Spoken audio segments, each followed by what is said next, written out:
Bienvenido. If you are able, please share this show with a friend, leave us a nice review on the podcast player of your choice, or if you'd like to support us financially, sign up for the companion podcast, The St. Nicholas Project, on Gum Road. All these things really help us out. Namaste.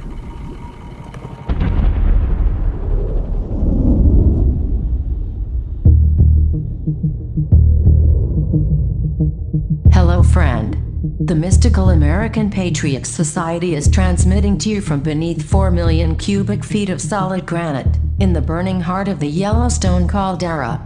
This is a variety program for normal sandwich-eating Americans with some concerns about living in a deranged, post-Christian technocracy. So, keep your third eye on the sky and your ear to the ground, as Sumo and Smokestack connect your main brain vein to a higher plane.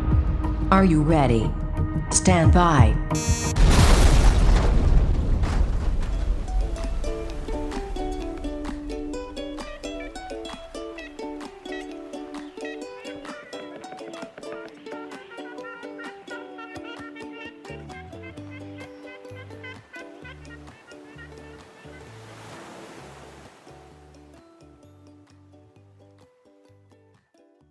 Hello, fair maiden. Young traveler, hello. Hello? Hello, young lady.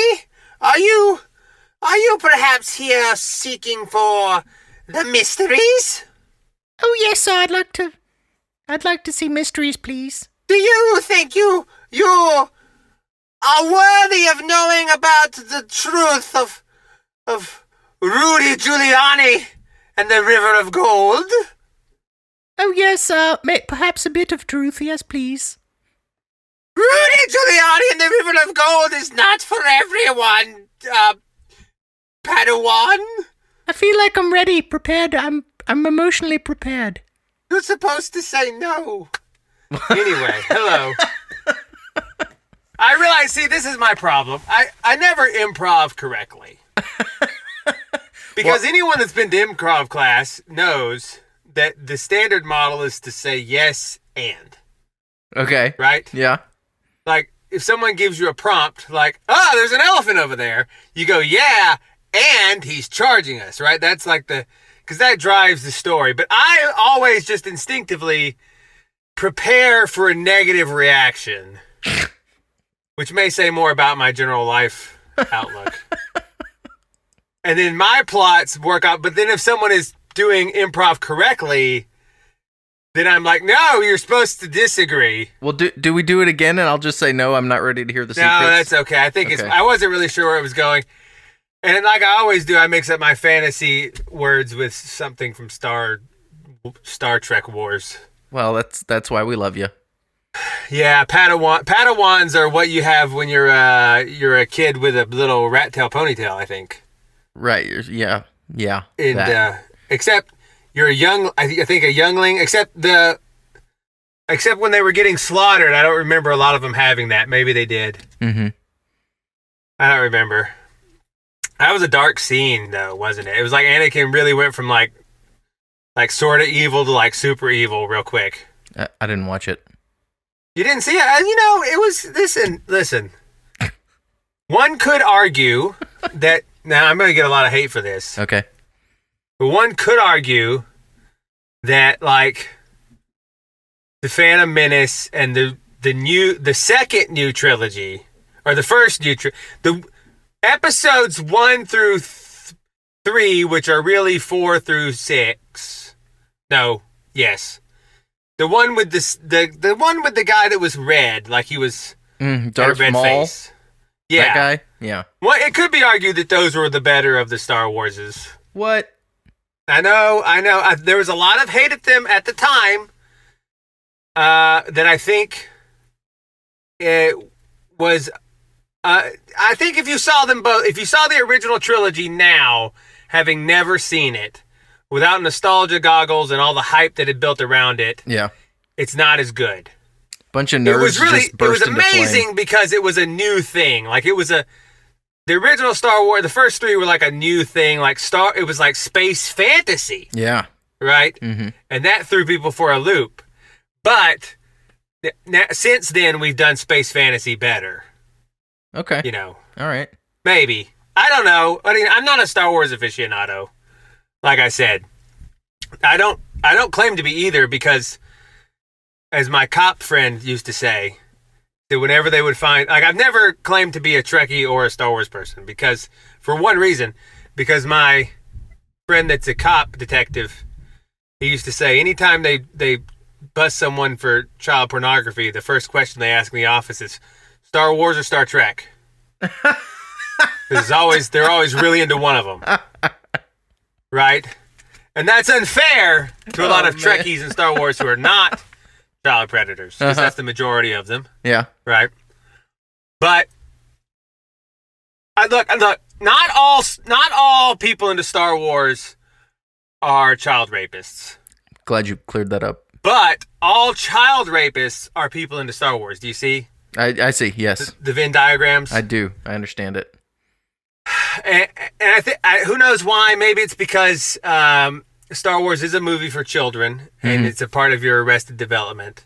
Right. And Star Trek, Star Trek is ostensibly techno-messianistic utopia future. Space communism. Yeah. Well, I don't know. Is it any less communist than America now? No, it's not. Right. In fact, maybe it is less. Maybe we are more communist, because at least on the Enterprise, like, you could, I don't know, you could own private property and stuff, and they didn't have, and Geordi wasn't running around screaming Black Lives Matter at you with Worf. You could negotiate for small things, Yeah, like, imagine if Black Lives Matter was run by Worf and the Klingons. It'd be much scarier. It'd be awesome. It would be. I think that they are not as intimidating as they appear on camera, though, because that thing they wield, that Batlak thing, is a total nonsense weapon. That doesn't make any sense. Yeah, I mean, it's like a nunchuck. It's like, why is this here? Why does it have two hands? Why wouldn't it be longer? It's like, it's not a sword. It's not a spear. It's not an anything. It's a pair of handles with some points on it. It's like a flail. Very dumb. Very dumb. Yeah. Very dumb. But yes, we do live under. I want to talk about a few things today. We're going to talk about the concept of Loosh. We're going to talk about Loosh as it applies to money. Okay. We're going to talk about how you already live under communism. And we're going to talk about the spirits which mine Loosh in various ways. How do you spell Loosh? I think it's Loosh. Loosh. Weird. Okay. Never heard of that. That'll be cool. Well, I don't expect a lot of people to. And also, we're going to talk about how maybe 9/11 was also the Loosh harvesting, and the Rudy Giuliani and the River of Gold. Because Rudy Giuliani led I don't know if you're familiar with this. He was what, mayor, governor at the time? He was mayor. Mayor. Yeah. And apparently, this is what they say. Not me. They being people who we're supposed to trust about this stuff. Mm-hmm. Internet persons. Well, no, they're like real, like official people. Okay, yeah. Like official people with that could go on MSNBC. Okay. Not. Yeah. This isn't simply like the hearsay of someone on Twitter with an avatar of a beagle. Okay. Yeah. This is something else. But apparently the Twin Towers were secretly, not a lot of people were allowed to know or go there, but were as far down as they were up. What? I know. But you can look into this. This is a real.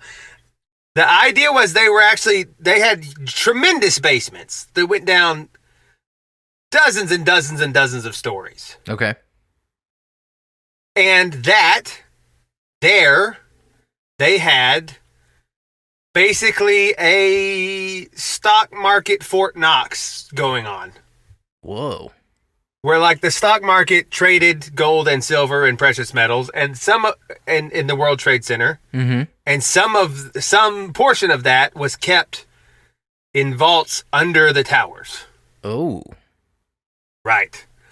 And so when the towers went down in a giant ball of fire, there was concern that, because this is why there was like very little rubble, and then people were like, there was lots of rubble. Not really. And people commented on that at the time. If you were around to remember, you can go find, I'm not going to provide it to you. This is left as an exercise for the listener.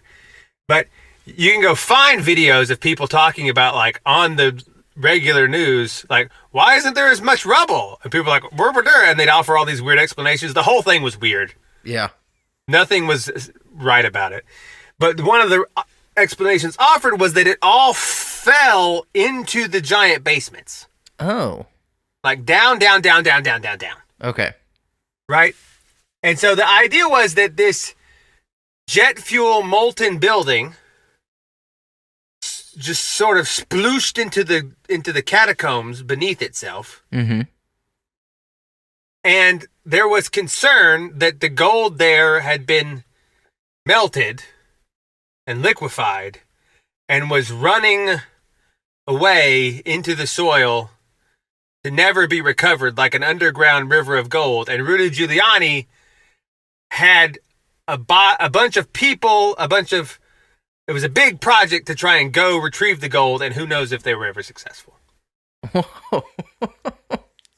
That's wild. I know, but Rudy Giuliani and the River of Gold is like a real story. Cool. Because that's what he was most concerned about. Well, it's a lot of gold, man. It was a lot of gold. Presumably, allegedly, as people say. I can't verify. I was never there. I don't go to 666 Temple Avenue or wherever Jared Kushner lives. Wait, what? Well, Jared Kushner had a building that was like 666 Main Street or something. Jared Kushner, the actor? No, Jared Kushner, the Trump guy. Yeah, the Trump person. The Trump son-in-law. Who claims to be Jewish but isn't. He's not?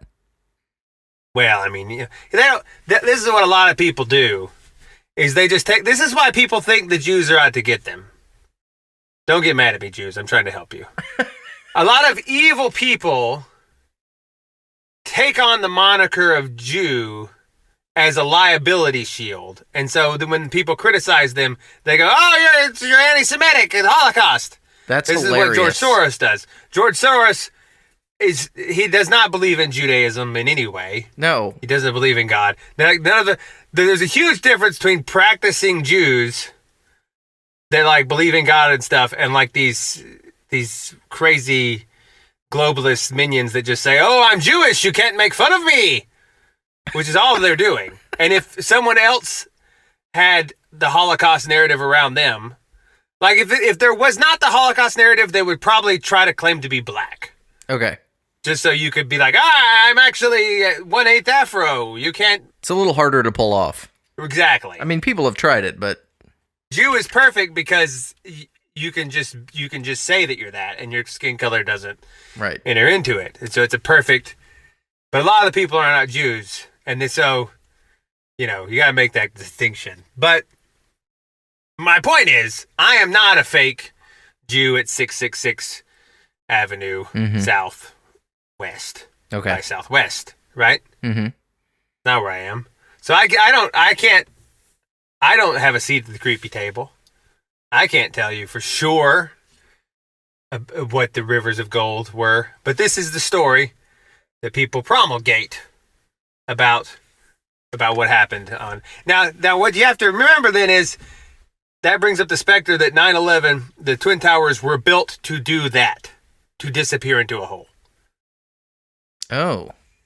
That makes it more creepy. Because, like, why...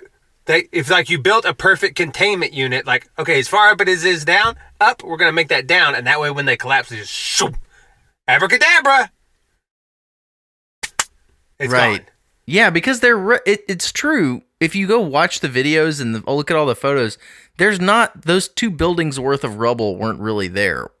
Exactly. I mean, there were And people piles used of to rubble, comment on but it. it didn't add up to the mass of those buildings. None of it added up, and I personally think they were built to collapse. Wow. In like 68 or whatever. Right. So this is a Whenever they long-term plan. It's a very long-term plan of like 33 years, right? Mhm. And I think that they do have those sorts of plans. Right. Whoever they is. And I think they is non-human. Well, when they were built in 68, that was sort of the beginnings of like globalism. Right. That's when all those ideas started to be putting together. That's when the internet started taking off. It was being designed, not taking off. Correct. But like Correct.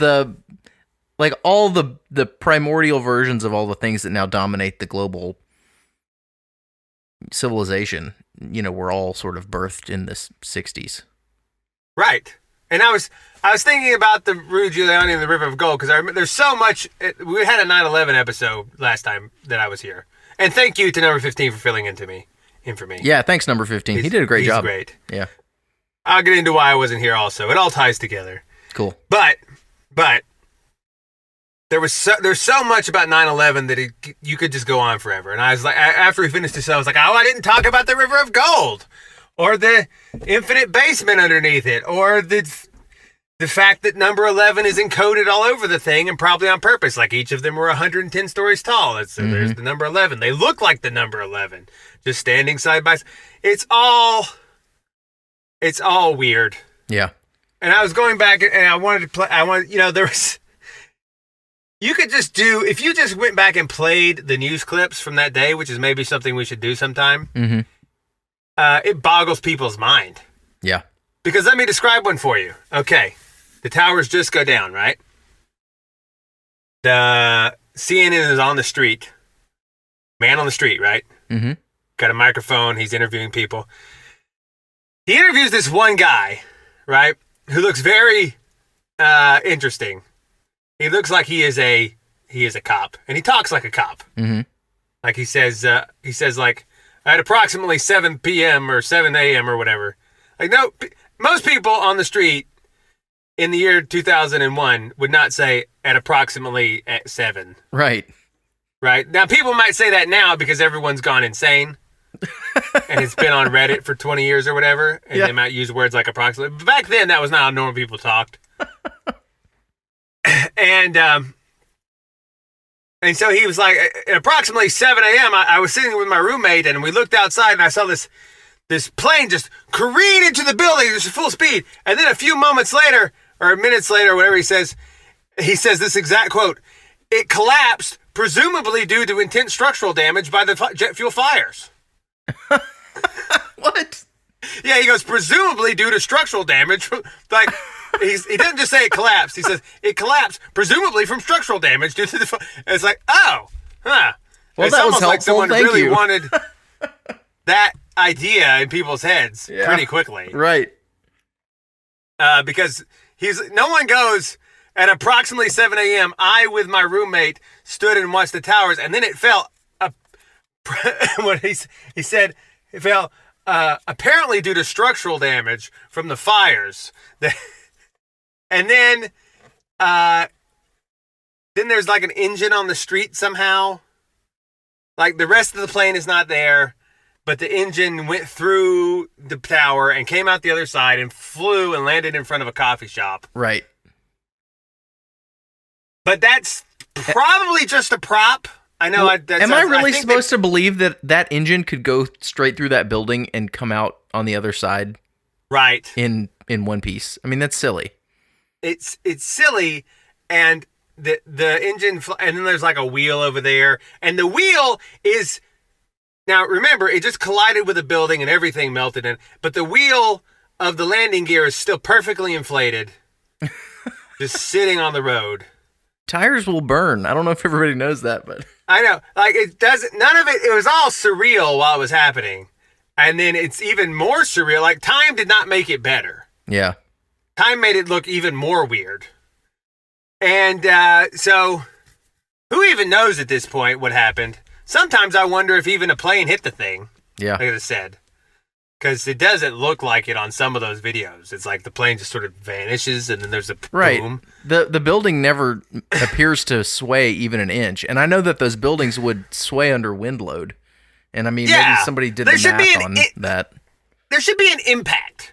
Yeah. Right? Like bam! Because those things weigh, I believe, like 200 plus tons. Mm-hmm.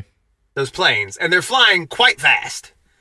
And so there should be like a boom! And the building should shake or something, but instead it just, and this is why it breaks people's minds, because it didn't happen, and they go, wow, well, if you're familiar with construction methods, you'd see that makes perfect sense, and because people will just because it can't be that there was no plane, and therefore this is why we don't build good buildings anymore or bridges, because all of our students since 9/11 had to be taught in a world where what happened made sense in physics and what happened did not. So it was so terrible it broke everybody's understanding of physics. Of engineering, yeah.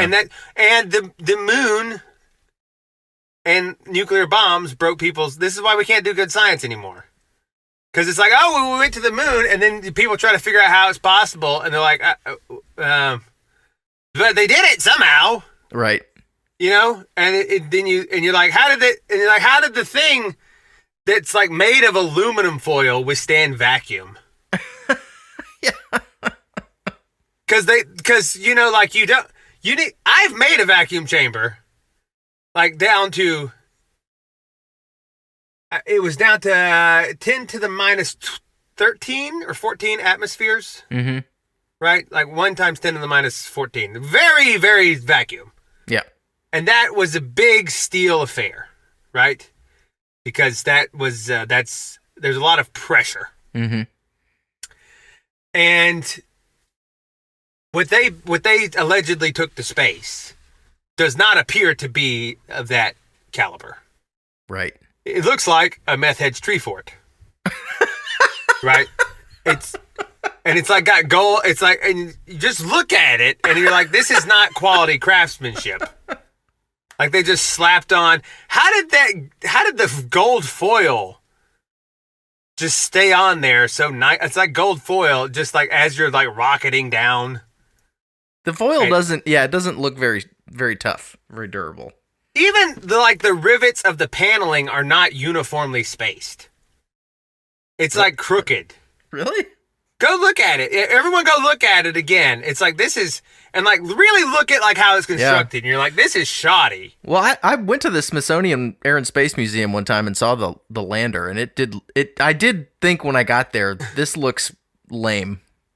Yeah, it's very lame. It's a meth head's tree fort. It's not anything. But then people are brought up in science like, well, this survives space. And like, oh, okay. And then they go to build something and they get weirded out that it doesn't work. Like, well, they did it in the 60s. Right. Or people are like, well, we can't do that because there'll be a nuclear explosion. The nuclear explosion never happens because it doesn't work because they're not real. And then, so the physics is taught wrong because it's taught to justify something that doesn't happen. Right. Because nuclear bombs don't work like that.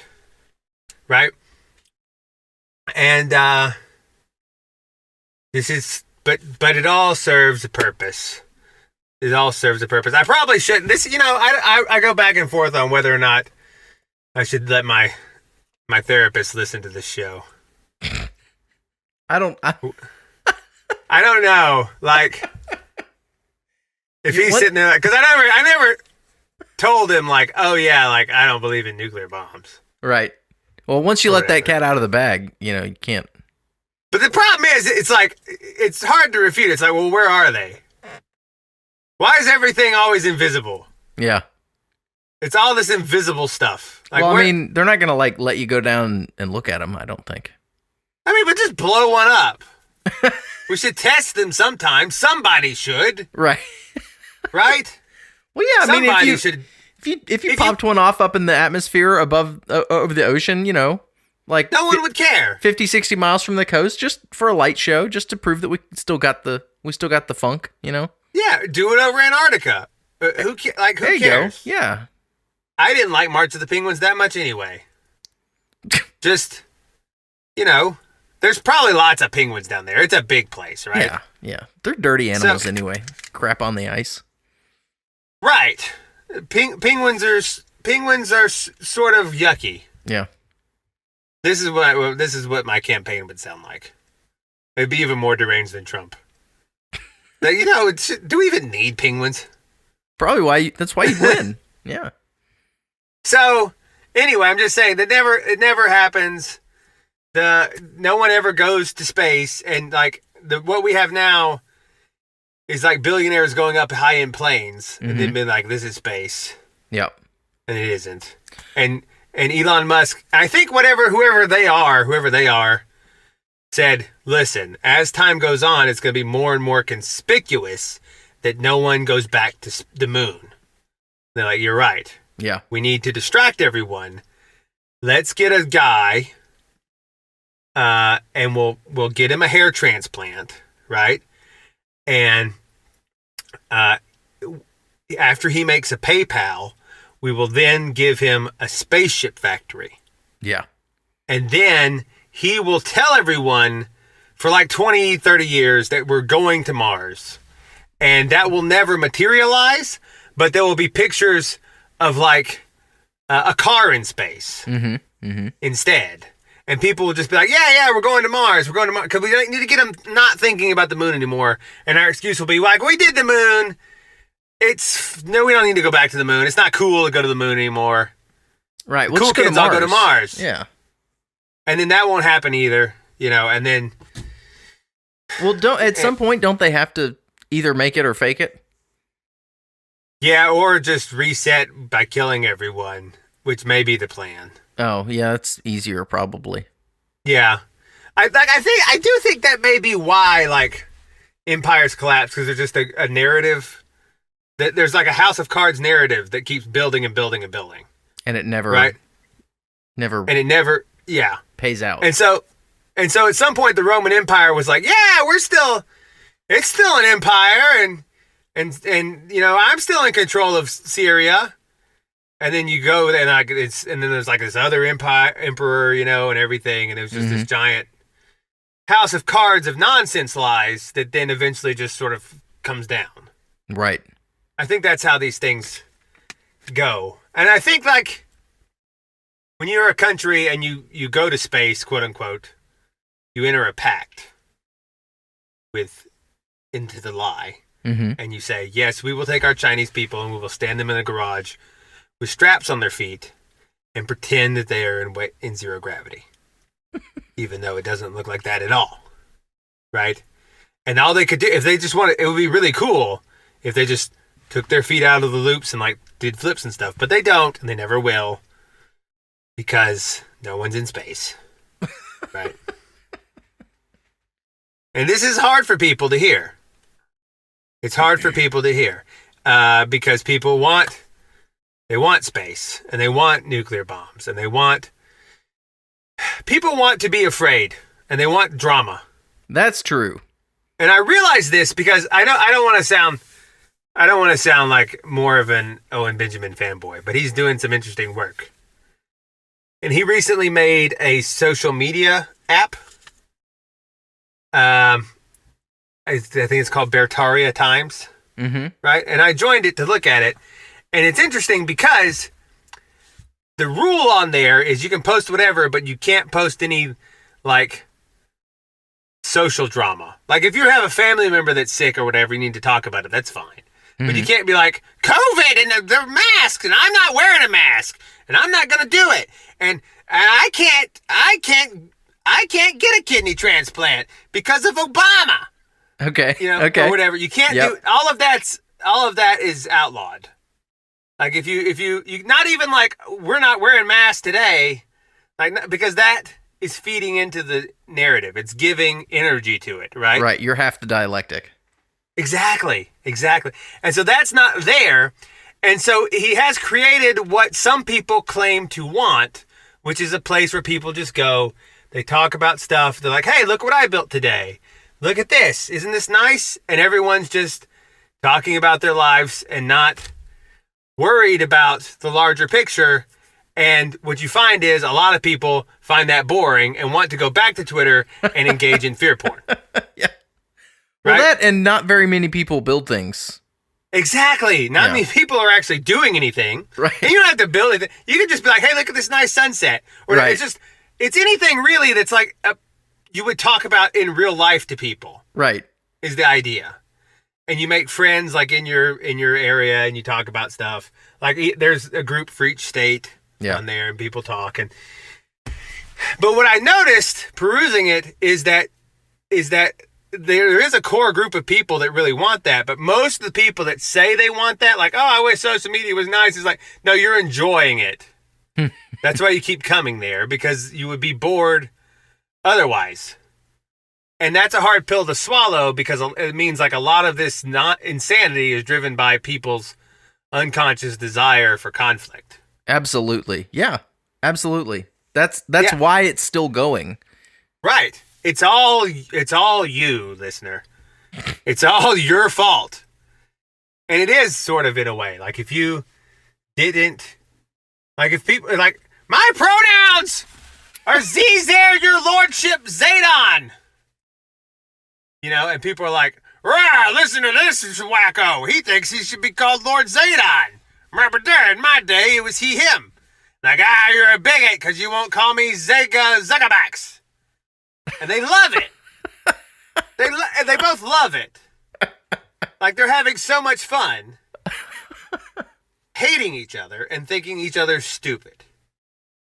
And if you just are like, hey, that's not allowed, but you can talk about like the brownies you baked today, then they go, oh, okay, because they're all like, they will all say like, social media is crazy, and people, I wish we just had people would be nice. And it's like, oh, here's a place where people are just nice to each other and stuff. Be like, no, never mind. That's what they do with their feet, right? That's where they vote with their eyeballs, and they send their eyeballs repeatedly to streams of trauma. Yeah, that's true. It's true. People live on it. And think about that, listener. Like, why do you want to send your eyeballs to streams of trauma? It's a little like pornography. I mean, it is exactly like pornography. It's just not sexual pornography. Where it's like, you know, I have a sexuality, and I think it should involve ropes and choking. And that's what a lot of the people do. And they're like, why is everyone so messed up? What's wrong?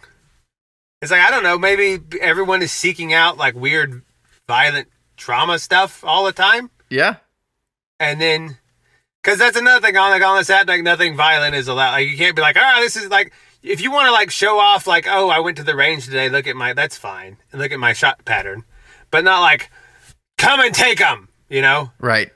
Because you don't want to give, the idea is you're not giving energy into the narrative. Okay. Either for or against. And let's just experiment and see how that goes. Well, even just to get a population of users that could understand that rule, I mean, it's probably hard to come by. It is. Well, what happens is you get flagged a couple times for offending, and then you just get banned. Okay. Right. It's and it makes for a very nice community where people like they do like help each other and stuff. Like, hey, I made some. My wife made some candles. Anyone want to buy some candles? Like, oh, I love candles. Yeah, send me some candles. And it's like, that's nice. But a lot of people are just bored, and you find out they want to engage in fantasies of revenge and violence upon each other. Right. And that's what they go do. And that's what Twitter's for. And the internet is becoming, is a place for people to live out their crazy, violent fantasies that sometimes spill over into the real world. Mm-hmm. And then people will be like, this isn't my fault. You know? Yeah, I mean that's just because I spent the past 10 years telling everyone that if they came on my property I would shoot them. I didn't contribute to this at all. Not my fault. You know? And that's like I just people like just because I said I didn't want to kill white people doesn't mean I wanted to kill white people. Right. But people love it. They really do. And that's a form of loosh harvesting. That's loosh harvesting. Okay. Loosh is from this. It's from these books by Robert Monroe. I don't know. He apparently made up this idea. I don't think he made up the idea. It's an old idea, but he applied this term to it in his novels. Okay. And it sort of caught on. And the idea is the aliens, and by that I don't mean extraterrestrials, although some people that use the term do mean extraterrestrials. Or maybe I do mean extraterrestrials. I don't know. Extraterrestrial just means more land. I don't know where they're from. I don't know if the realm they're from has land or the dimension. I don't know. But whatever they are, hyperdimensional beings. Mm-hmm. This is the problem with me. Is that this is part of, when I was about 6 years old, this was my education as a child. Okay. Imagine a little farmhouse in the middle of Alabama. Mm-hmm. It wasn't really a working farm, but it sort of was. We didn't farm, but everyone around us did. There was 5 feet in the back of the house was a horse, and 10 feet to the left of the house was cattle. Okay. And then across the field is canola oil growing, right? Mm-hmm. People are farming. And I'm in this little house as a 6-year-old in my bedroom. And my dad is there.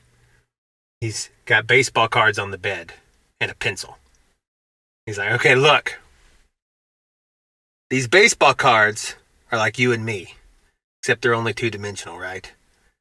What's 2-dimensional? Well, they can't see up and down. And so they're talking. They're like, hey, Mark McGuire, how are you? Oh, I'm pretty good. Did you go up today? And he's like, what's up? I don't know. And this is my dad making them talk. And he's like, they don't know what up and down are, right? They can only perceive left and right and forward and backwards. Okay. Because they're 2-dimensional. He's like, and then there's this pencil. He hovers it above them. And they're talking like, hey, Mark McGuire. And the pencil comes down and then it pops back up and it goes, ah, did you see that circle? Yeah. And then my dad would be like, then he'd take it away and be like, that's probably where the angels are, in the direction you can't see. Then he'd walk out of the room. And then a cow would moo, and they go, mrrr. And I would sit there and wonder about the direction I can't see. This sounds cute. And I'd be like, I spent my whole life trying to find the direction I can't turn. No, that's what he would say. He said, it's in the direction you can't turn. And I'm like, the direction... The direction you can't turn. Where is that? Because he was like, there's a 4th dimension, and you can't look that way. And then my whole life was like, I have to find the direction you can't turn. Right? So maybe what I'm saying is, by aliens, we may mean extra-dimensional, hyperdimensional beings like that. I don't know. Okay. But the idea is that whatever these... Call them spirits, call them demons, call them something, whatever you want to call them. Mm-hmm. That they need, they are vampirically attached to this. They feed on human emotion. Okay. It's the loosh is a form of human emotion, almost always negative. They feed on the negativity to be in our realm. Okay. Okay, that's the idea of loosh. So and this is sort of like Twitter is like a loosh farming. It makes people upset. It agitates them. And then I'll use the term demons. You use whatever you want, listener. And then you can just hear this in your mind. You're getting upset. You're getting angry. People are being stupid. They're saying dumb things about your ideas or your gender or your religion or your guns or whatever. And then and there's just this little thing of just sucking on your energy. Like a little demon it's like a spirit parasite. And I think this is real in a sense. Okay. And maybe not in a sense, maybe just literally. because the reason I missed last week is I have my whole life, but it's not as much recently until recently, have had problems with obsessive compulsive disorder. Okay. Not in like a way of like people on the internet are like, oh, I would like to wash my hands twice thing. Like in a way that can be debilitating. Okay. And it is stupid. Like, I know that it's stupid, but it's also like knowing that it's stupid doesn't help it. And so like my particular one is a form which is basically called moral or religious OCD, where you worry that you've done something wrong, or that you've committed some sin, or that mine have usually revolved around me for some reason thinking I have inadvertently hurt someone, but there's no way to check. Like, and this is not one that I have. I won't go into my personal, my problems, but like one that is related that I have not had personally, but other people will like, they'll be driving down the road at night and like they hit a bump or something and it was fine. It was just a bump in the road. But then they think, was that a person? Did I hit the person? And they drive back and they look. It's like, oh, I don't see a person. I'm fine. They drive away and they say, oh, but what if the person crawled off the side of the road? And they come back and they look on the side of the road like, okay, it's fine. And they drive away and they say, oh, but what if they got in the bushes? And they come back and they'll do this like 7 or 8 times, right? Or more. Yeah. I've read about one guy he had that for basically 24 hours. He just drive and then come back and drive and come back till he ran out of gas. Wow. Okay. And so I have a similar issue that it has occasional flare-ups, which can be a big problem. Mm-hmm. And even though your rational mind sort of knows it's stupid, that doesn't help. And something has to kick you out of it. Usually for me, it is finding other people with almost the exact same clinical problem. And it's like, oh, right, this is some pattern of brain behavior. Right. That you can get locked into, right? Mm-hmm. And then that can help me sort of see out of it. But I say that because when this thing hits you, it feels as though it is some sort of entity. Okay. Like it feels like some sort of like thought pattern that isn't you that jumps onto you. And like you almost feel the weight of it. Like you feel like and then it does everything in its power to get you to not get out of it. Because like, then you start to think like the guy, I'll use him as an example again. It's, my patterns are similar, but where he'd be like, well, I need to call someone because I hit this person, but then they'll think I did it on purpose. And then, so you can't talk to someone. So like it tries to cut off every means you have to resolve the issue by twisting it back around. Ooh. And saying, well, that would actually make it worse, right? Right. And so it feels like an intelligent attack because like anytime your mind comes up with a way to get out of the issue, it's like, oh, but what about this, right?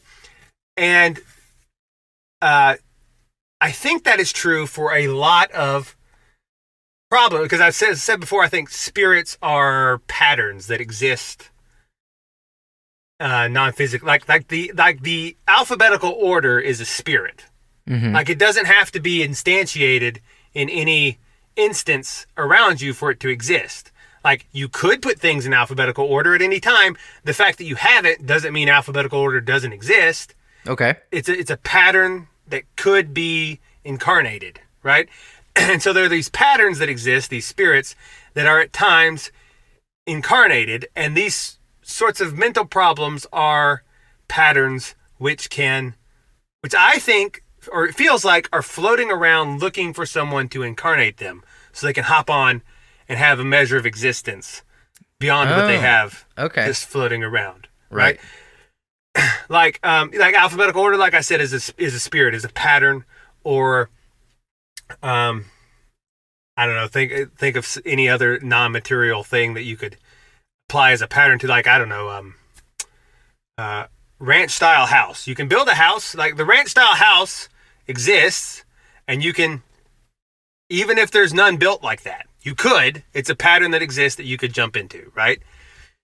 Elvis impersonator, like Elvis is a spirit of a pattern of behavior, and you could put on his stuff and act like him, and you would incarnate that pattern of behavior. And I think these patterns of behavior, which are not always incarnate, some of them are floating around looking to be made incarnate, and so that can be like OCD, it can be anxiety disorders, it can be depression, it can be whatever it is, and they will, they're floating around, like a lion walking around looking whom it may devour. Right. Yeah. Yeah. Right? Well, as you're describing this, I'm thinking, the world of antiquity would have probably classified this as some sort of a demon possession or demon attack, demonic attack. And like a modern psychologist would have some psychologist answer for it. And you kind of wonder, it's like, all right, well, they're talking about the same thing. Which description is more practically useful in understanding it? Right. And right. Well, I'm not particularly enamored with the field of psychology personally. Well, me neither. Although they have their advantages. Like I say, I go to a therapist for OCD issues. Sure. And they have things they can do which actually help. Yeah. But I do think there's validity to this idea that it is an independent spirit that is floating around looking for an opportunity. And that doesn't mean that there isn't a physical aspect to it. Because like one of the treatments they will do is there's this thing basically it's weird, but it does work, and it works for a lot of people. It measures your brain waves, and then it gives you these tiny electrical. Basically, if you have an anomalous brain waves, then it will read them and basically invert it and fire it back at you. Okay. So it like cancels out is the idea. So it's like pacemaker for your brain? Yeah, it sounds totally like woo-woo. But therapists do it, like real psychiatrists, and it will, for people with like OCD or anxiety, if we have that going on and you do that, somehow that does cancel it out. And so it's like it's like a wave, like like this spirit or whatever, this pattern is like a wave that like somehow gets into your brain, if your brain is like an antenna, and it's just playing there.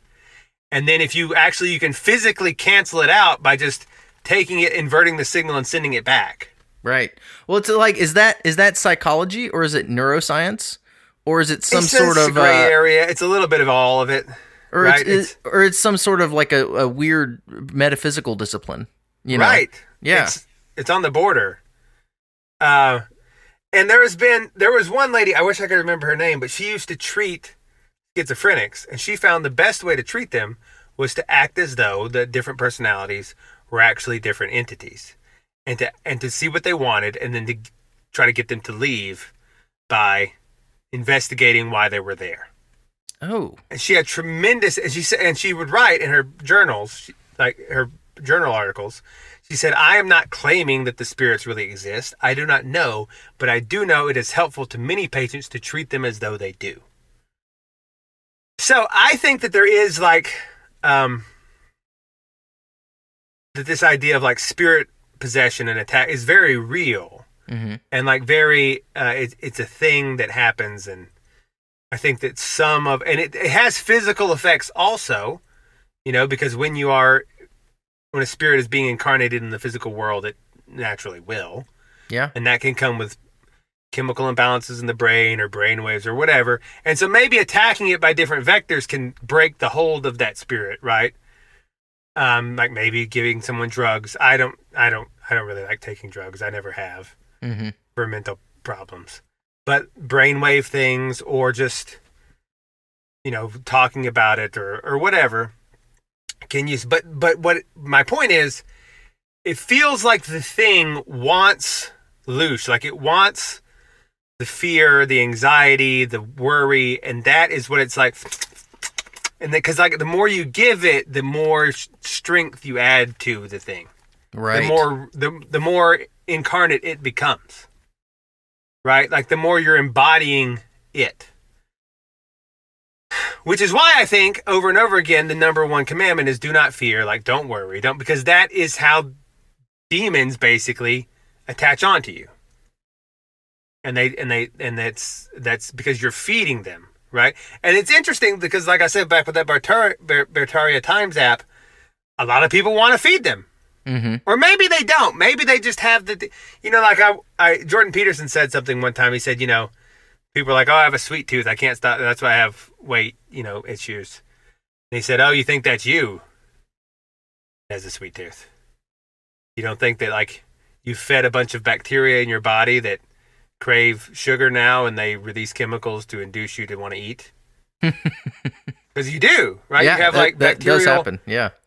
parasites. Really, they're not parasites so much because you need them to process the sugar, but the more you feed them, the larger a percentage of your gut biome they make up, and then they're like, we need more sugar, so then you feed them more, right? And so it's basically you have a bacterial thing driving your emotions, and I think that happens on the spiritual level too. And so I don't know that you can, we don't know enough to judge, basically the idea, because who are we, to know, like, how many demons or spirit patterns is on a person and why. Yeah. And how much of it is their free will. Because I think a lot of, like, people are drawn to the trauma cycles to fulfill the desire of the demon, the spirit pattern on them to make itself stronger. Mm-hmm. So I don't know, I don't even say it's their fault. That's up to God to judge. Who knows? But something in people drives them to continue to seek out the trauma cycles and the doom scrolling and the violence and something, whether it's them or this patterns or both, right? And that loosh that they want to grab, and because that makes them, that's how they're here. If you didn't have if no one in the world had any fear or anxiety or worry, the demons would starve to death. Like they would die. Just like the bacteria in your gut, if they never got sugar, they would die. Yeah. And it also, like that, when you're trying to fight off something or resist something, like a struggle or a temptation or whatever, it's like as it's dying, that's when it hurts you the most. Yeah. And that's also true in the gut biome. If you're changing, we're doing some of this stuff in my family right now, and when you're changing your gut biome, it will make you sick to do it. Yeah. And you got to push through it because it's dying off and it's releasing all these chemicals into your body, and it really can make the problem worse for a while, whatever you're trying to fix. It's just kind of an interesting analogy. It's like, feed me or I'll kill you is what it's trying to do. Yeah. And it's the same thing with cancer. It's like all these negative things really sort of operate in the same way. It's sort of like they're different manifestations of the same pattern of like feed off the healthy thing to grow and then like torture it if it doesn't. Right. Which is why we have a Central Reserve Bank. Right? Because it's the same thing. You can just feed the greed. Well, this is something. Who was he? It was a guy. Hold on, I'm gonna find him because he deserves a shout out for this. But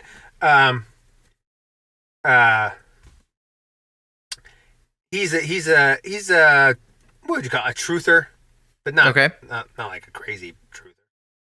Like a regular normal truther. Regular, sensible truther. Yeah. You know the kind. Like, good, wholesome dudes. But anyway, Danny Minley. Danny Minley. Are you familiar? No. Oh, hello. Are you there? Yes, I am here. Oh, I muted you. I'm sorry. Oh, that's okay. It's your fault. I apologize. No, it's not. It's mine. Danny Minley. Are you familiar? No, I'm not. I don't expect you to, because he's this truther guy that has his YouTube like 1,000 people. Yeah. But he's pretty smart. And he operates in the truther community. And he's a French guy. So, I mean, we all have problems. I won't hold it against him. He speaks English as a second language. Okay. So, and he recently released a video called The Trick about where I think he uncovered an idea about money that is very powerful. because it makes it, you're like, oh, it's the same thing. It's the same thing as OCD or cancer or gut biome or whatever, or an abusive relationship. It's the same thing. Like, it wants you to feed it, right? And so he was talking about in the trick, and I think you should listen to me instead of him because I speak English. And he's like, oh, and the money, you know, like that. Right.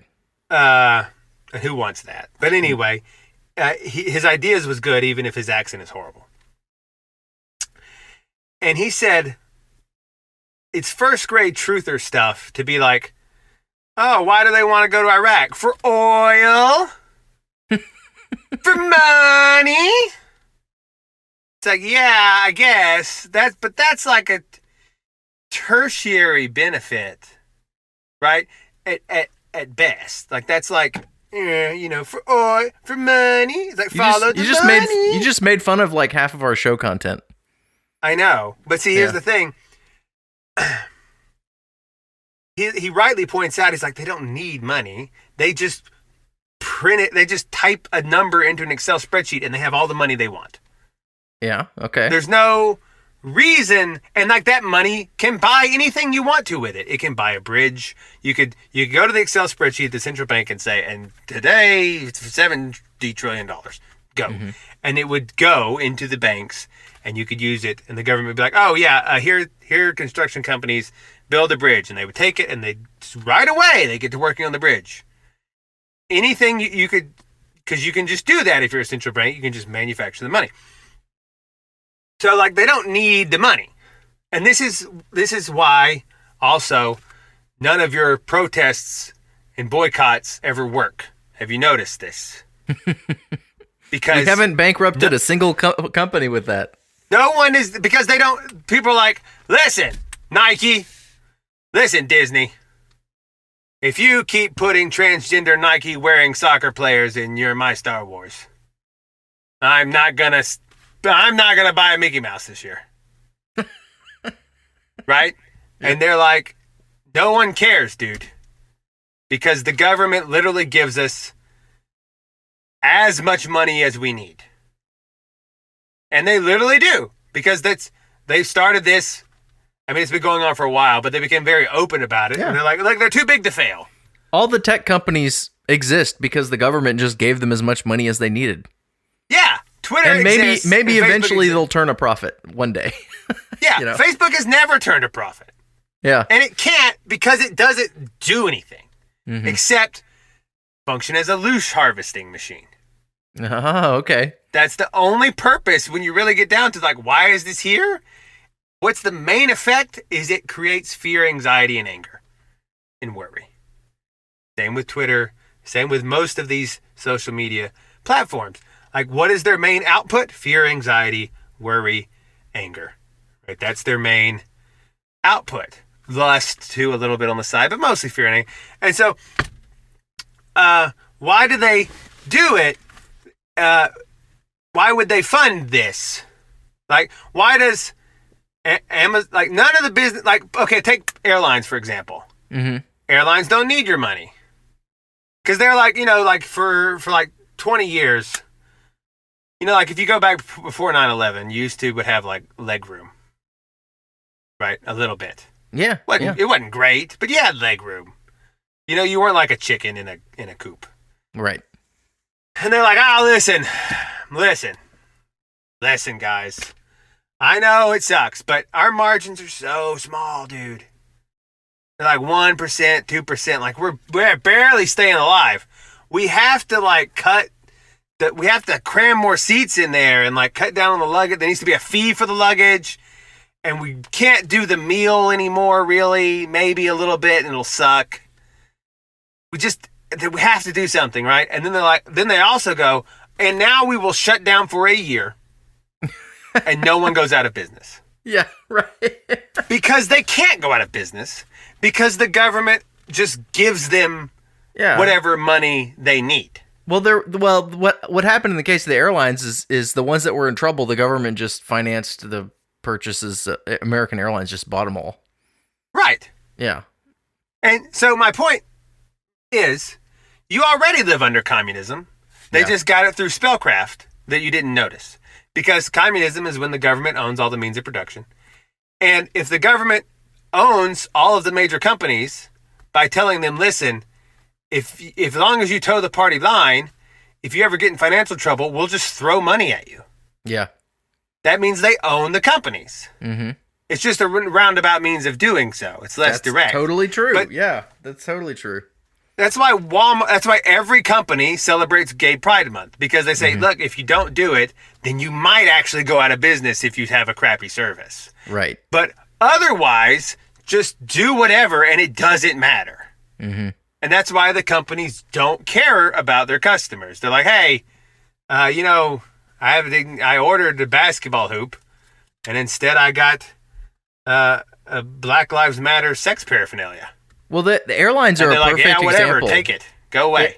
The airlines are the best example of this because no other industry can be so expensive and treat their customers so badly and still function. It defies everything that we thought we knew about free market capitalism that the airline still exists. I mean, It's crazy. It's because you don't live under free market capitalism. You live under communism that no one is owning up to. And America is already a communist country and has been for a while. Yeah. It just is. It became a communist country when they had the Federal Reserve. Mm-hmm. But since then, it has just been getting more and more. It's following that logical conclusion because the money exists also to harvest Loosh, according to Danny Minely. Danny space Minely. Give him some subscribers. Smart guy, even though he's French. So, look on the back of your money, listener. What does it look like? Is it weird and covered with Masonic symbolism? It is actually. It is, isn't it? Could you strangely fold it to where it looked exactly like the Twin Towers being blown up? What? Oh yeah, you don't know that? No. That was a thing. You can do that now. I think it's with a 20. Okay. Then look it up. You can fold it in a certain way where it looks just like the Twin Towers blowing up. Okay. Fold dollar. 9/11. You know those origami people, they can do anything. Yeah, the 9/11 bill. The amazing $20 bill coincidence, people say. I mean, how many folds is it? Are you making a many. swan, or is it just like one or two folds? Not many. Anyway, it looks like the Twin Towers exploding. Okay. And you can do it if you just do fold dollar 9/11 Google Images. All right. You see it. Okay. And I remember this going around in high school shortly after 9/11. But anyway, don't worry. The fact that you can fold the money into the Twin Towers definitely doesn't mean that it was planned like a century ago. Yeah. Definitely doesn't mean that. Anywho, if you look on the back, if you look on a dollar, it's covered with some weird stuff.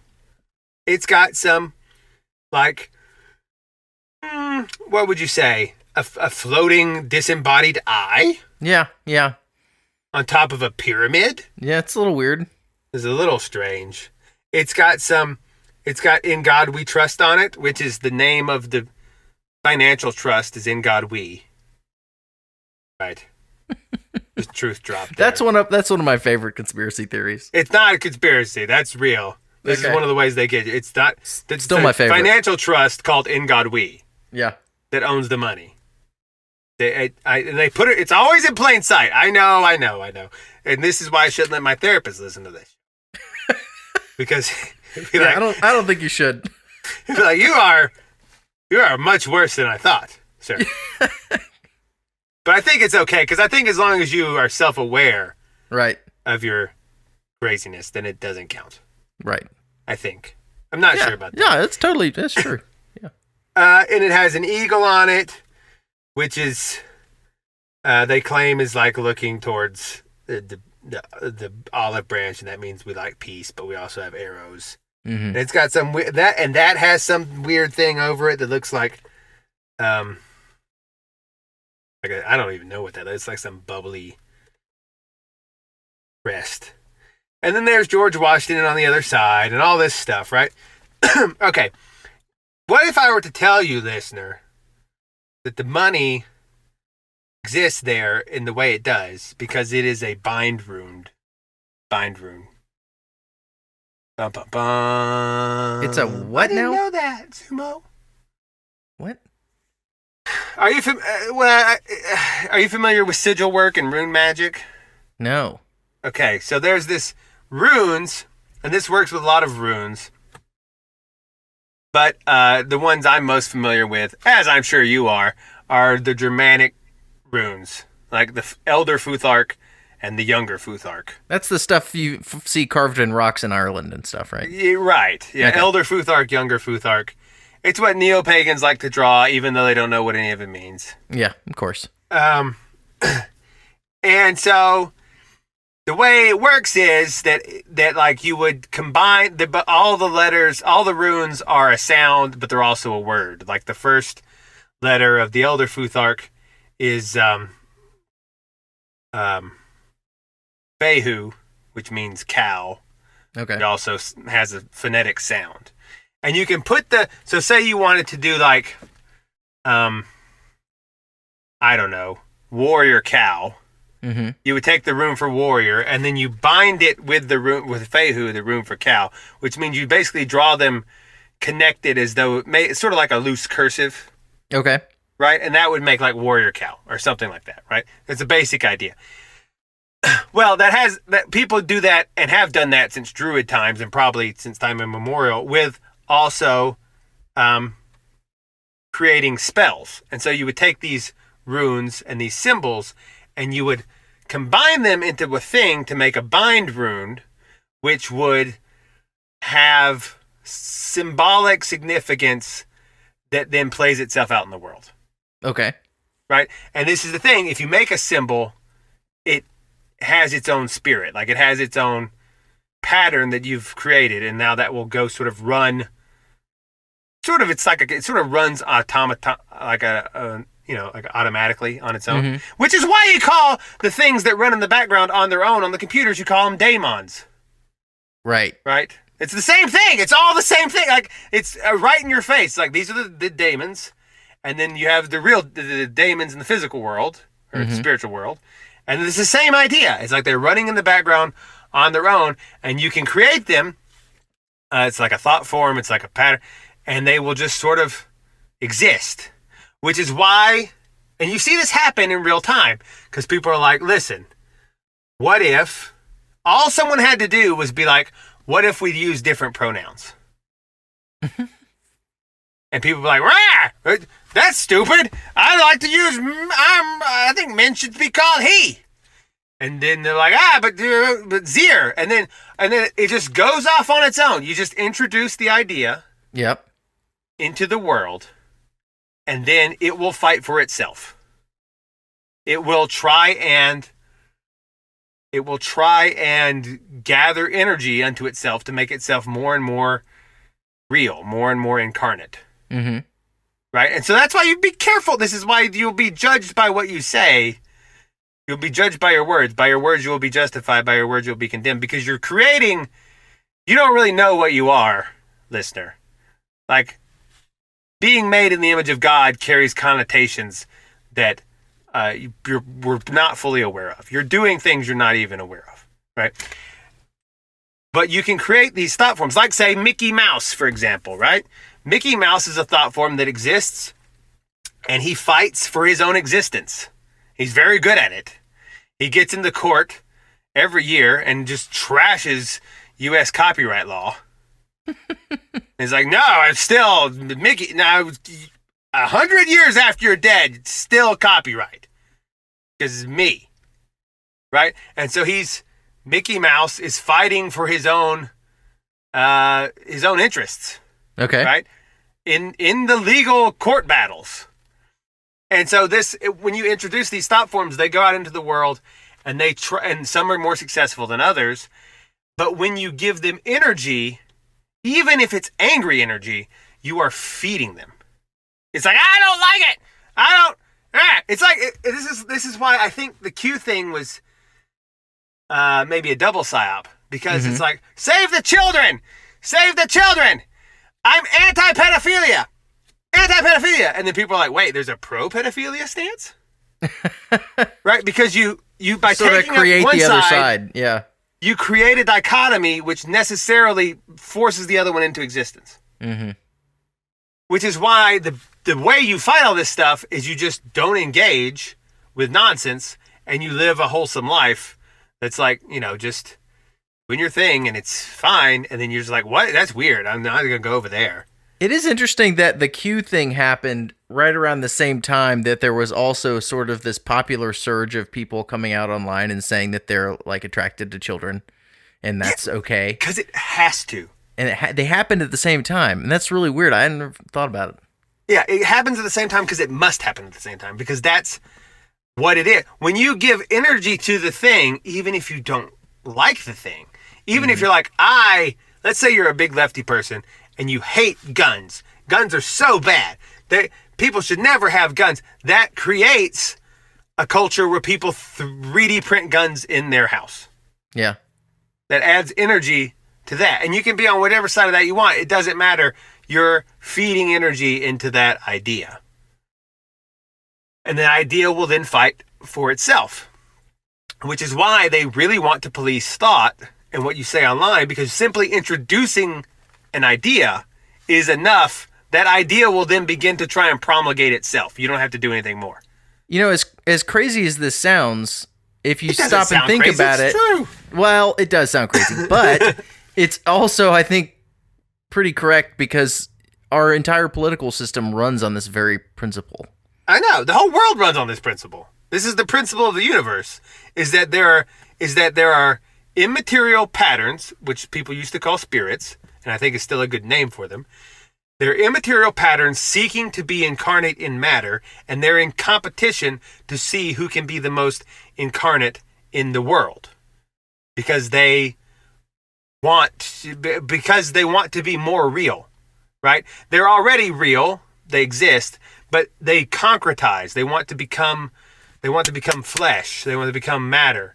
They want to be in the world. And this is the more, and so there's different paths you can do that in. And this is why this very idea is why people were like, and then Jesus is the biggest pattern himself, God in the flesh. Mm-hmm. Right? But then there's also competing. There's like Satan and demons and all the little demons, like pandemonium means pan is all, like pandemonium. It's all the little demons. There's like gluttony. There's like lust. And like lust knows exactly what it wants. And it will fight for it. And it will try to make you do it. And it will try to promulgate itself amongst other people. And gluttony knows what it wants. Even if you don't want it. It's like, yeah, but let's go to the kitchen. Let's go. And it's like it's a little thing. Make me more real. Make me more real. And they all are doing that. And this is why the spiritual world works. And it is, and then go back to money. So they can make however much money they want, right? Danny brought up this point. They can make however much money. They don't need it, but money, here's the secret, isn't actually fungible. Because they don't need, $1 ain't $1. They don't need any money. They need your money. They need money which has been infused with your energy, with your fear, with your sacrifice. Like, Diane had to stay out and work at Waffle House till 11, and she couldn't go to her daughter's school performance, and she feels bad about it, but she did it to get by, and she got that money, and Bill had to stay and work overtime, and even if he didn't want to, because if he didn't, then his family would not have what they need, and so there's all this energy and this fear. Or Jim killed a guy for that money, right? Yeah. All this energy and fear, and you're giving it to the money. And the reason the money has these runes on the back of it is because somehow that binds the emotion to the thing. And I don't quite know what that is, but it feels true. So just go with it. It feels like that's correct. And maybe it's not, but just think about why the back of the money has all these weird runes on it. because it binds. Well, even if it's not correct, it's a useful way to think about money because it shows you what people do with it, and how it dominates people's lives. It's like the mechanism of greed or whatever. Right. It doesn't have to be true for it to be useful. Maybe. You know. But but it's not just greed. It's like sacrifice and fear and anxiety, right.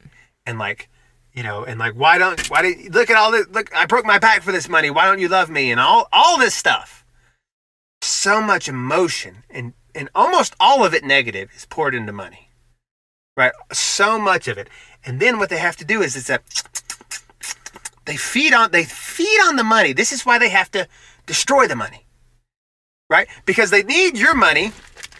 They harvest the loosh, and then somehow, because the money is energy. See, that's the thing. Like M equals E, maybe C squared. I don't know, but M equals E.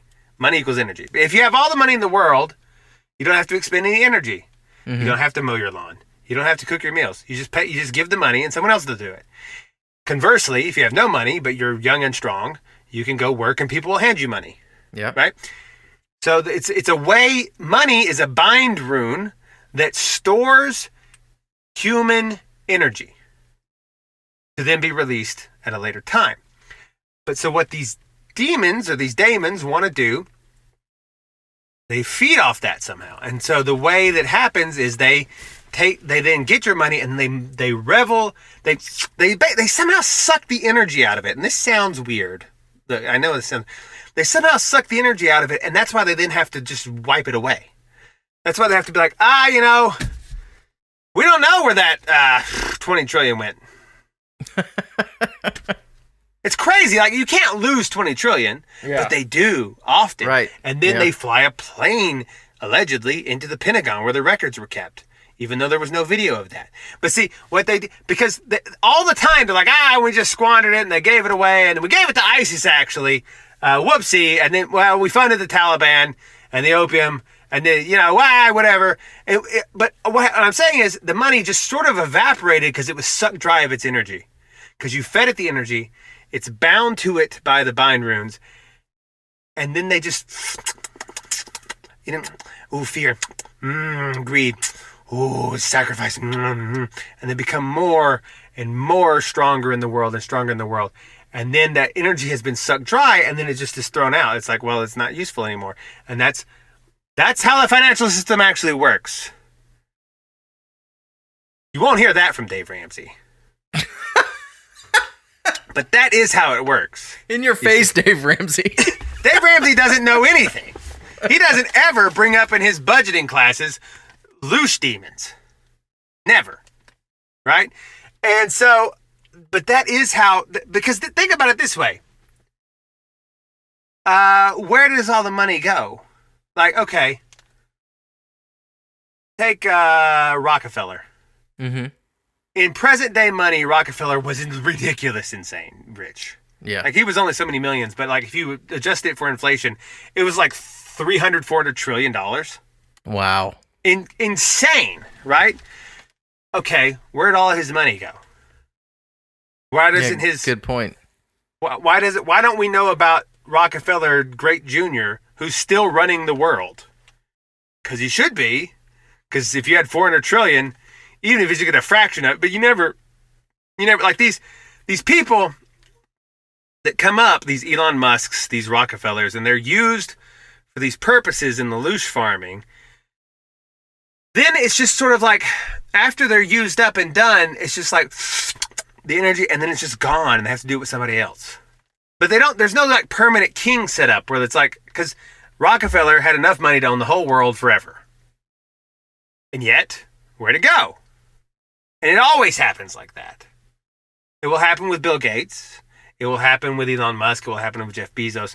These people, and they all have the same politics all the time with minor variations, because they're all running the loosh farm, even if they don't know that's what they're doing, right? Because this is like, I'm not sure how many people. Someone somewhere is really in on it, right? Where the people that are at the Bohemian Grove and the Bilderberg group sacrificing to a giant plaster of Paris owl probably understand what they're doing more than most people. But most people are just in the system, the beast, Babylon.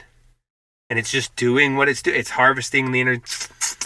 And so if you take as a priori the idea that the world is a place of competition for immaterial things to try and become carnate, then it just flows as a natural consequence. Of course, that's what the government is doing, because that's what everything was doing from the beginning.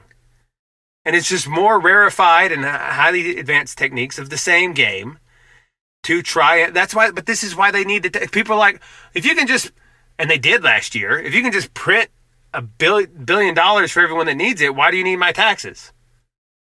And they did in 2020. And people ask this question. And the answer is because that money really doesn't matter. That's just to keep the companies afloat. So we maintain the grip on control. But what we need is your money, because you put the energy into it. You put the hate into it. You put the fear. You put all of it into it. And that's what we need. And so that is what they're doing. And that's what the 9/11 is doing. Because you want to make the trauma that makes everyone gets upset. So 9/11, say, was a spirit, driven by a spirit of war. And so it makes an act of war, right? Whether or not there was terrorists in play, I don't know. But somebody blew up the buildings and killed people. And then what it does is say, and now give me more of it. Yeah. Now go make more war and more and blow up another country. And everyone's like, yes, and it's justified. And you're just giving energy into the spirit of war, which is why ancient cultures worship these things as gods, because they are immortal in that they don't die, like the spirit of war, Mars. And they're always there, and they always are seeking energy. And Aphrodite is always there, lust, it's always seeking energy put into it. And so they tried to appease it, and some of their ways they appease it works, like some of these old rituals and stuff. And that's why like OCD involves rituals, not on purpose. I mean, not like, but it's the same thing. It's the same thing as the religious rituals. Like, you have this feeling that's trying to get you to feel a certain way and feed off your loosh, and then you engage in ritualistic behaviors to try and offset the feeling and make it go away. This is why they have compulsive. It's obsessive, and the compulsion is an act you do to try and relieve the obsessive symptoms. And so and that is what a lot of the old religion was about. Like, well, we have this lust spirit is going in the community, and we have to appease it by doing the ritual. It's the compulsion that goes with the obsession. Boom, ba-da-boom, boom, ba-da-boom. It's always the same thing over and over again. Once you see it, it's like, oh, this is how the universe works. Is this these spirits are trying, and then people are appeasing them, and then the way God breaks it is it's very, you sort of feel it more than you can articulate it. It's like, oh, right, by sacrificing himself to all of it, then it was the great appeasement of all the demons. Like their energy is extinguished here. And you sort of, it's very hard to explain, but that's what's going on. Like, that's what the crucifixion's about. It's what it's all about, right? Because that's what scapegoating is about. Like, it's a ritual, like people, because there's this guilt, and the guilt wants you to feel more guilty, and so what people would do is they'd have the obsession, which is the guilt, because they do things wrong. It builds up over time. The society gets upset. So then what you do is you scapegoat, and you throw all of the sins and guilt onto a thing. It used to be a literal goat. And you would ritualistically put the guilt of the tribe onto the goat and then slaughter it. And it's like, okay, it's done for a while, and it appeases the spirit. And so people did that now. They do that now with, like, I don't know, Kyle Rittenhouse. It's just like, listen, we feel bad about racism. Put it on that guy. Put it on this other guy. And then we'll kill them, or, metaphorically or literally in some cases or whatever. And that will make us feel better for a little bit. And that's what your society must do when they no longer have Christ, because Christ cannot take all that energy. He cannot extinguish the energy. And so that means the demons have free reign again. And that's how everything works. That's So how everything works. in a post-Christian society, we've given up the one thing that gives us peace and freedom from all that, and so now we're back to like dealing with all these Loosh demons. Correct, because the demons, the energy they take is how they become incarnate, and so now it goes a little deeper than that because it's all fractal. Because I think you get the impression from Jesus himself that that his sacrifice has to become almost meaningless to then become fulfilled. Like he's like when I come back, when the Son of Man comes, will he find faith on the earth? Like he's acknowledging in his own thing. He's like, listen, I'm going to do this. Then it has to almost not matter. Then when people don't even acknowledge it, somehow that is the final like meta sacrifice. It's like the meta extinguishing of the thing. It's like, yeah, and the ultimate sacrifice was made and no one cared. And then that demon of like meta, like I don't care stuff is finally exhausted or something like that. And then there's actual paradise. But so I don't know. It's very complicated, but it's also not. Once you see how this pattern works, it's everywhere. It's in your gut biome. It's on the money.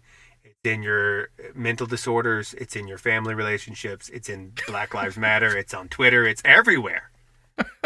That's how the world works. And I should have given you a notice of liability before I told you this. I'm sorry. I'm still not good at that. Because a lot of people don't want to know how the world works. Because a lot of people just want to be like, this is why like the COVID stuff is so attractive to people. It's like, you're not vaccinated, you can't come to Thanksgiving. Oh man. All that means is that they have been wanting you to not come to Thanksgiving for ages, and they just never had a good reason. Right. That's all that means. And so Yeah. it's like it's giving you excuses. It's like all this stuff is just like, yeah, you can just like the demon takes over when you say nothing matters and quit. Then it's like a daemon. It runs automatically. And it's like, oh, okay. Really? Nothing? You sure? Okay, great. I'll run the show here from now on. That's how these things take over. But a lot of people want that because responsibility is hard. Yeah. And sometimes it seems meaningless and people get depressed. So today's nothing matters and quit is just like, oh, I can't do it because COVID or whatever. It's just like, it's the excuse to just hand over all your agency to. Yeah, it's what nuclear bombs are. Like, oh, there's no point in resisting. They have nuclear. They have a red button. Right. Okay. Yeah, I get you. Even though it's never used. You know, or oh yeah, I finally don't get to go to work. COVID. Or you know, the moon. I can't do anything. I'm not gonna go anywhere. People have already been to the moon. What more can you do? None of my stuff matters. I just won't do anything. It's the same thing. Because the daemon takes over the background processes. And when you become a background process, that's what happens. Anyway, yeah. Ugh, man. I don't see why they don't teach this in school. I mean, I sort of see why they don't. Well, I guess. But it makes so much sense out of everything. I don't know. We should do you know what you wanted to do was mailbag? And you said, let's do that at the start of the show. And I said, okay. And then we didn't. Yeah. And that's my fault. Let's do it now. We still got some time. Well, we don't have a ton of mailbag, but we did get a very sweet email from Baby Making Machine Designed by God. Which nice. That moniker sounds familiar. Did we say that at one point? I don't know. I feel like I've heard that. I made a joke on the Twitter. Uh-huh. Where I said me and you wanted to name this show Making Space for Love. And I don't even remember that. I think that's what we do. I think we do make space for love. Well, because love is also a spirit trying to be incarnate in the world and has a lot of competition. Well, Baby Making Machine Designed by God sent us some love here. She says she's really enjoying laughing at the show and that she's pregnant and she wanted to know, like a happy pregnant lady was laughing at our show. And I just sort of pictured like this, cute little pregnant girl covered in Cheeto dust and like chocolate on her face with headphones on. Pregnant women love like messy chocolate. Like laughing, and eating waffle fries or whatever. Well, that's it was a really delightful little image. So thanks for writing, Baby Making Machine Designed by God. We are trying to build the woman demographic. Yeah. A lot of our listenership so far has been people whose houses burned down and they blame it on space lasers. Mm-hmm. Which is legit. Which is legit. By the way, that email, I've gone back and tried to find that email, and it has disappeared.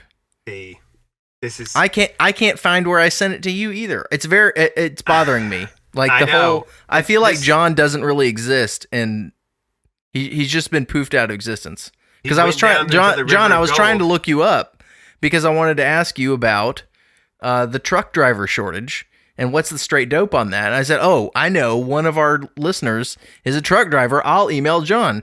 And I went to go look for your email. It doesn't exist. So John, if you're real, email us back, John. If you're real, if you're still alive, and if you haven't been melted by an energy weapon, yeah. If all those things are true, please write us back so we can find your email, because someone at the FBI CIA Loosh farm has been trying to sow confusion. Yeah. See? Well, yeah, I'm confused, but anyway, I was going to ask John about the trucker shortage, and is that really a thing, or is this just hype? Because I'm suspicious that America is under some sort of complicated trade embargo, and I think the truck driver shortage is like. We've been in a state of war since 1880. Well, I mean, yeah, but I feel like. Well, I mean, like that's why there's a gold tassel around the flag. Mm-hmm. Because we're at war. A lot of people don't know that. Okay. There's always the gold tassels on the edge of the flag, and usually gold trim traditionally indicated around the flag traditionally indicated a state of war. Mm-hmm. The war was declared on the populace of America at some point. Oh. Just throwing that out there. That may not be true. That's what people say. Well, while we're soliciting user feedback, I do want to do a little experiment, a little study, crowdsourcing effort here. Okay. And so at my job, I work in the chemical industry, and I've noticed over the past, say, month and a half, everything is out of stock. I've been ranting about this on Twitter, but you can't get raw materials for all sorts of things. And so I've noticed that, and I kind of did a little survey of it. So things like chemicals, fertilizer, steel, computer chips, freight capacity, alcohol, paper products, car parts, and apparently corn. I don't know about that. I don't know about corn. I'm going to look into that. But anyway, it seems like there's shortages on everything. And I'm not satisfied with the explanations. You're not satisfied. I'm not. I think it's baloney. And so if our listeners in industry could write in either through the website mapsoc.org, or you can email me smkstck@protonmail.ch. I'd like to hear from you about your professional situation. Are you able to find materials? What are the excuses being given for why you can't, if that's the case? That sort of thing. I'm trying to get a state of the industry, bird's eye view going on for our listener. I just want to know. I want to know what you guys are experiencing out there. Well, I can report that I've bought lumber recently. Mm-hmm. Today I bought a 4x4. Yeah. And it was there. Mm-hmm. That's good. How much did it cost? What? Oh, I don't know. Was it expensive? I don't remember. You don't look at prices because that's just Loosh. That you don't want the Loosh. Right. Yes. Right. No, it's not. It's that. Not that I don't remember. Yeah, and let's see what else. I bought some plums. Mm-hmm. That's good. So we have plums and we have some wood. Okay. Well, that's good. I don't know what else we need really. America produces both of those things, so I would hope that they're available. America produces. Where do you fall on timber frame construction versus steel or concrete? I like heavy timber frame construction. Even for very large buildings? Yes. Yeah. Okay. You can build really big stuff with, You can. Yeah, the engineering you can do with wood is incredible, especially if you're laminating pieces together and making complicated interlocking members. I mean, it's a big deal. You can do cool stuff with that. You can. I've always had a soft spot for concrete squares, which is the primary, both the primary product and the primary appeal of communism. Mm-hmm. So is the architecture brutalist architecture? Yeah, we're just like people, just like, I don't know. It just looks very solid. It's like, oh, that's you could be in there for a non-existent nuclear bomb. Not a lot of human warmth in that, though. No, there's not. But, who needs trees when you can have concrete? These big Soviet blocks. Isn't it weird they called it Soviet block and they just made Soviet blocks? And they just put them down on the ground, They're literally blocks. They are. Everything is always literal. It's like I'm starting to think that that's like a rule. I don't know, like assassination.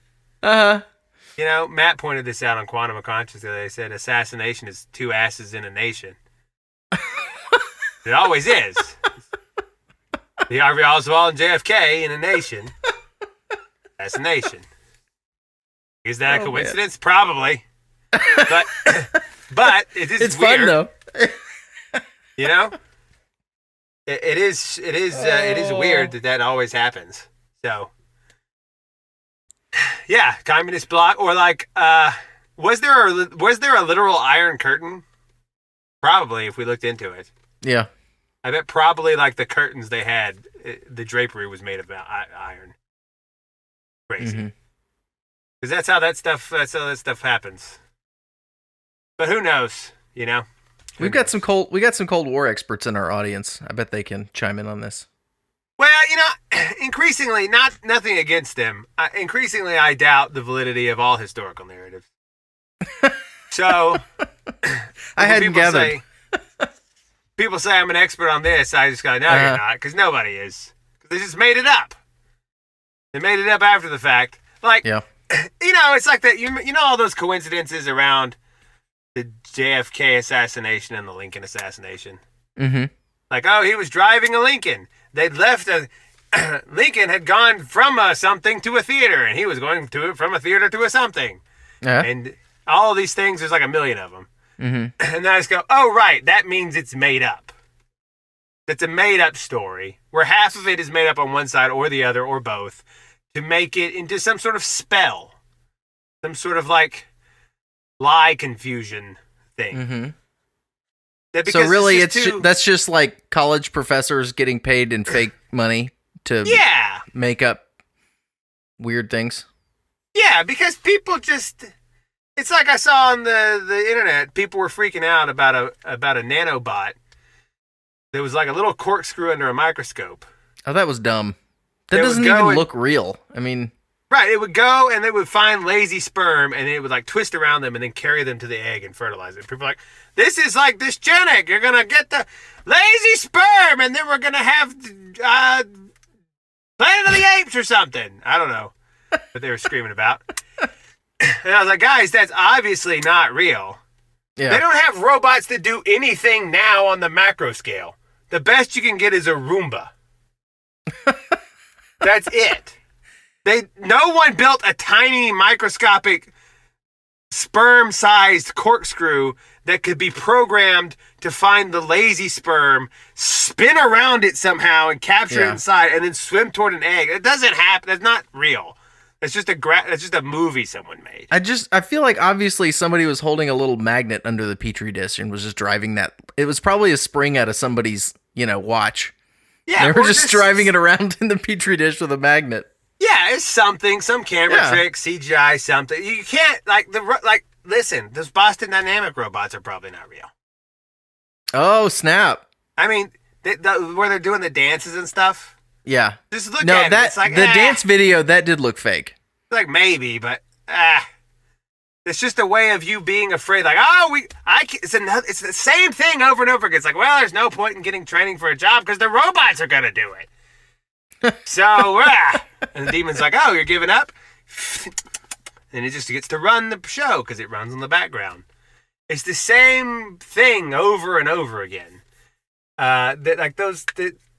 Because they're going to show you these robots, and then I guarantee you in 10 years, you're going to be like, where's the robot on the street? And it's not there. And people are like, well, they lost funding. And it's like, no, it was a movie. You're watching. I mean, they have been saying this since the Jetsons, you know. Yeah. Like you were watching a movie where people pretending that a robot could dance, and then you thought it was real, but people have not yet figured out that the things on the screen can be fake, which is really a lesson that should have been learned by now. Mm-hmm. I think is that if it's through a screen, it can be fake. Or if it's in a book, really, like when people are like, I'm an expert on communism. Like, no, you're not. They just made it up. Everything you think happened. I mean, something is true about it, I guess. But who knows? Who knows? Well, the fog of history quickly descends upon everything. We don't know what happened on 9/11. Yeah. How are you going to know what happened in 1937 or whatever? Yeah. You don't. You don't know what happened. And like 9/11 was so recently, and then someone made a joke. Who made the joke? It was people were being upset about the Tuskegee. This isn't my joke. They were like the Tuskegee experiment. Like that's why black people won't get the vaccine. Like it was so long ago. It was so long ago. Now let's talk about slavery. Or the Holocaust, and it's like that was more recent than both of them. Yeah. But yet, for some reason, like them being upset about that is not valid. Right. And it's. If you say that was so long ago about the Holocaust, you're in for it, buddy. Yeah, because but here's the thing. Like what I was getting at is that is also like the slavery narrative is mostly fake. There were slaves, but it doesn't work like that. It's the same form of slavery that we have now, where people are afraid they have to do whatever their boss says because they're afraid of losing their money. It's the same thing. Like, there were so many black people on the plantations, and they're like run by like two people. Yeah. That only works if people the slavery is kept by incentive fear. Right. Not they by, were like, they were afraid force. they were going to starve. Yeah. So they stayed. Yeah. It's the same thing, and that's also how the Holocaust happened. Holocaust did happen. Just it's been a little bit like, it's a little bit messed with, like everything in history. Yeah, everything's messed with. Yeah. Everything's like, yeah. So don't listen, fake Jews. Don't come after us. Stop making it hard for the real Jews. We're on your side. Stop making it hard for the real Jews. Yeah. Which it's debatable are the ones in Israel, but whatever. Let's not. Because I don't know, a lot of them in the Israel are very like, are you really Jewish? I don't know. Because like the whole thing is like, well, we can't have the promised land until Messiah comes back, Messiah. Mm-hmm. And they're like, well, we're just going to have it anyway. And so a lot of the Orthodox Jews are like, well, that doesn't count. Like, that's a big thing in Judaism. Yeah. There's a lot of Orthodox Jews who are like, the people, this is very weird, but it's true. The people in Israel are not real Jews because they went and built the promised land without the Messiah, and that doesn't count. Well, they're not doing Judaism either. Right, exactly. They're not. So there's no temple. They're not doing any of the. And this is what the Orthodox Jews say. They're like, you're just LARPing. This is. Yeah, it is LARPing. Yeah. Oh, we're gonna get in trouble now, man. Who even knows if the people in Israel are Jews? Yeah. I don't know who's a Jew anymore. Maybe you are. I'm a Jew. I'm the one real Jew. I'm the last true Jew. I think it might be time to wind it down. I'm the last true member of the tribe of Judah.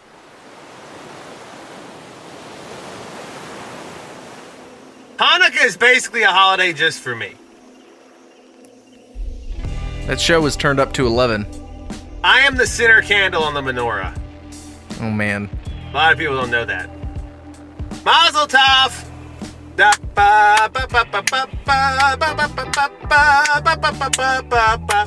This song was written for the celebration of the Balfour Declaration. That's actually true. What?